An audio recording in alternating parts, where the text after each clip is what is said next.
today on 15 on 15. Aruba is listed as the 6th most visited Caribbean destination. Take a look to see where else tops us.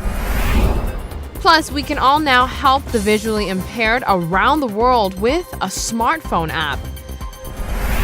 And a team of researchers for HIV virus joins forces with other departments to provide rapid tests to the Aruban community.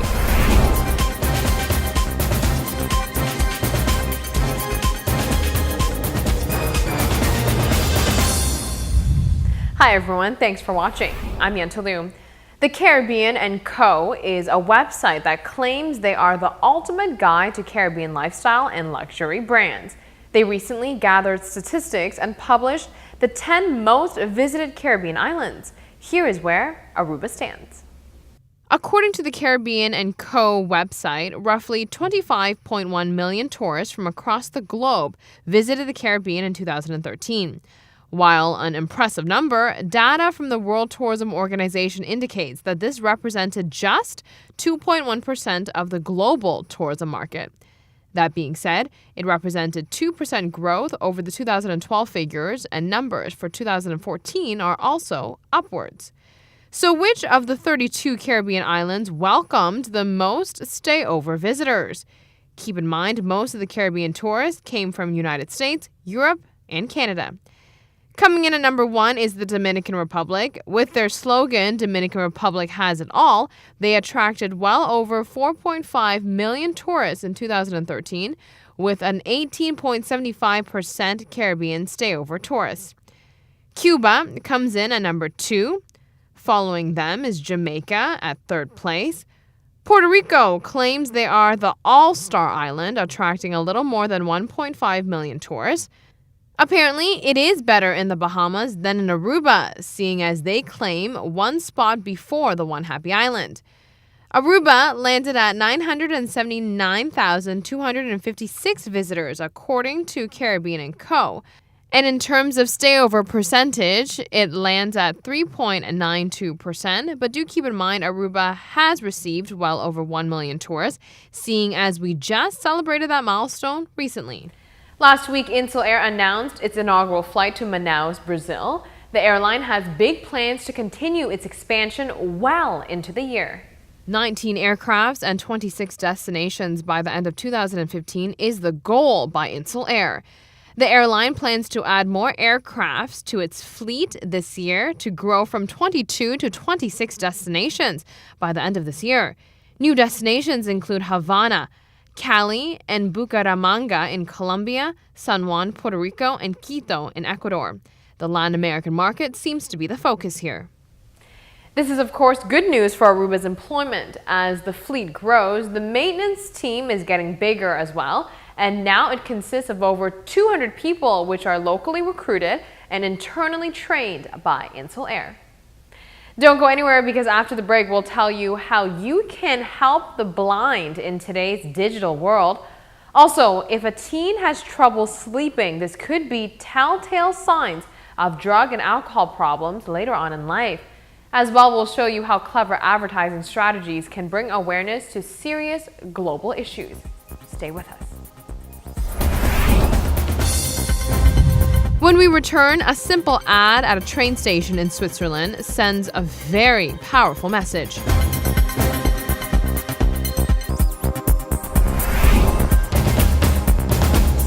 Thanks for staying tuned to 15 on 15 and welcome back from the break.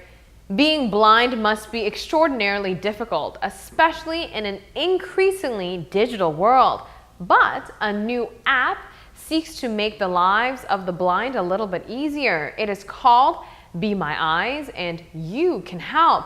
According to the app's website, Be My Eyes connects blind people with volunteer helpers from around the world via live video chat. It allows those with sight to see through a blind person's camera phone in order to help them see things. Check it out.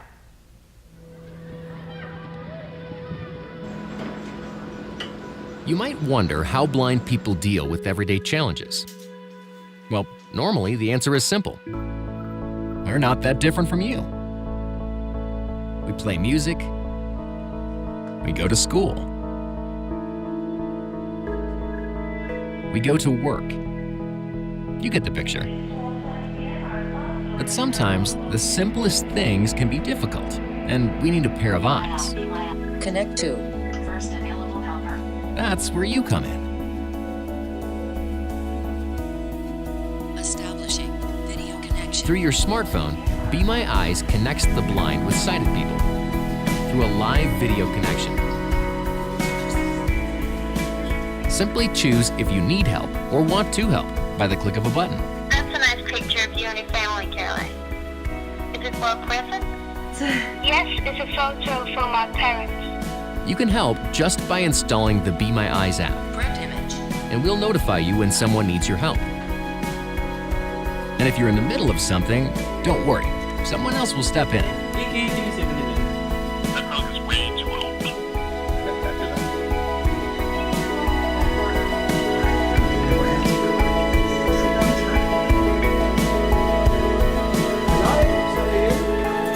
So, would you care to be my eyes? Now I have to say this is a great way for those who want to give back and volunteer, but can never find the time or don't know how to help. Moving forward, poor sleep in teenage years could be an early warning sign for alcohol problems, illicit drug use, and regretful sexual behavior.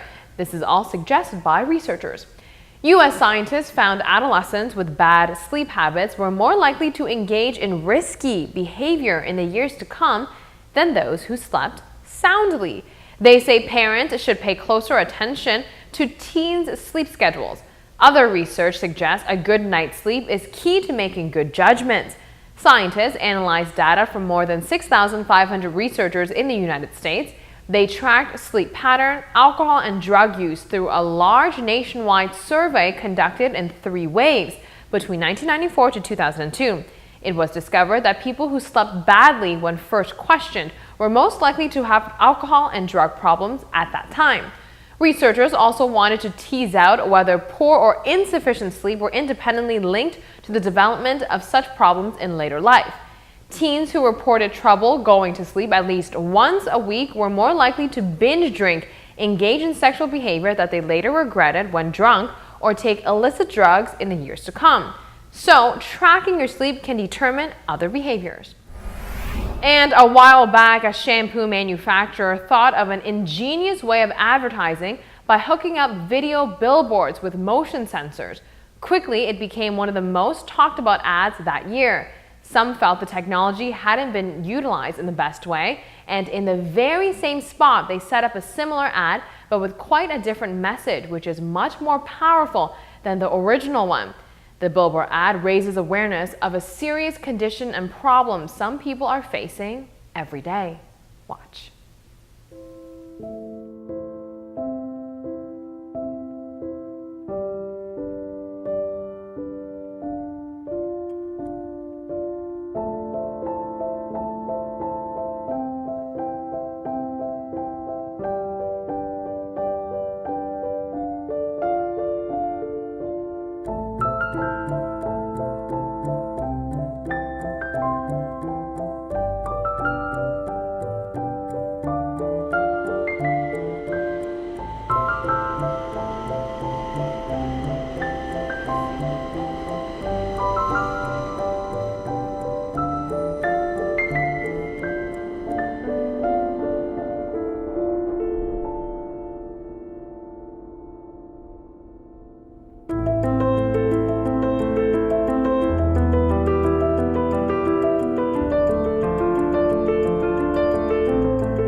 It's a great way to get people talking and realizing certain sensitive topics.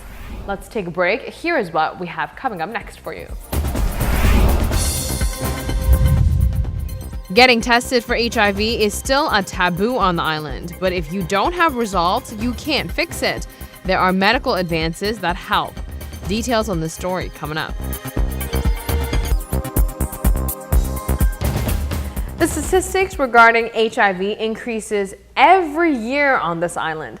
One of the main reasons for this is due to the fact that people prefer not to get tested. they don't want to face it. An entire team incorporating various departments are on a mission to get people tested. There is a link between increasing HIV cases with the sensitivity tied to the topic. In order to further eliminate the virus on the island, patients have to face the facts and results. Well, the HIV cases, patients infected with HIV is increasing every year. That's expected. We expect it to increase. What has not changed really is the fear, the taboo, or the stigma of HIV, of being positive. People are still afraid to get tested. We find that every year. Meanwhile, people or patients from every age, from young, very young to very old, are positive here in Aruba, men and women. Through the Public Health Department on the island, PAHO, the Pan American Health Organization, has provided rapid HIV tests to Aruba. This action brings awareness to the HIV virus as well encourages people to take initiative and find out about their health. We would like to encourage, though, this is what we do right now, is our team, our HIV team, have started a project this year. We will start in February to bring to the community, together with Bus de Salud, the health bus, the rapid HIV test. Stay put. We'll tell you the dates for sure. We'll let everybody know. We'll bring it to the community to actually stimulate people to do the tests, to see how easy it is. Patients have to realize we live in the year 2015. There has been medical advances for those who has been infected with HIV. However, if you don't get tested, you won't get diagnosed. Ultimately, you won't be receiving any treatment. We know it's still a taboo. People are afraid for other people to find out, for their colleagues to find out at work, for their family members to find out. So either they don't test, they don't get tested, or they get tested elsewhere. So nobody here finds out what the result is. Meanwhile, we have everything here. We have the doctors, we have the medicine. The treatment nowadays is much simpler and very well tolerated. We have everything here. There's no need to go outside. But if you don't know your status, you can infect other people. And that's the real danger. That's what we're very concerned about. We will have more information regarding the rapid HIV testing all this week, so join us to fight the taboo that surrounds this particular topic. That is all the time we have for now. Thank you so much for watching. We'll be back here tomorrow night with fresh topics, so we'll see you at 7:15 p.m. weeknights right here on Channel 15 ATV.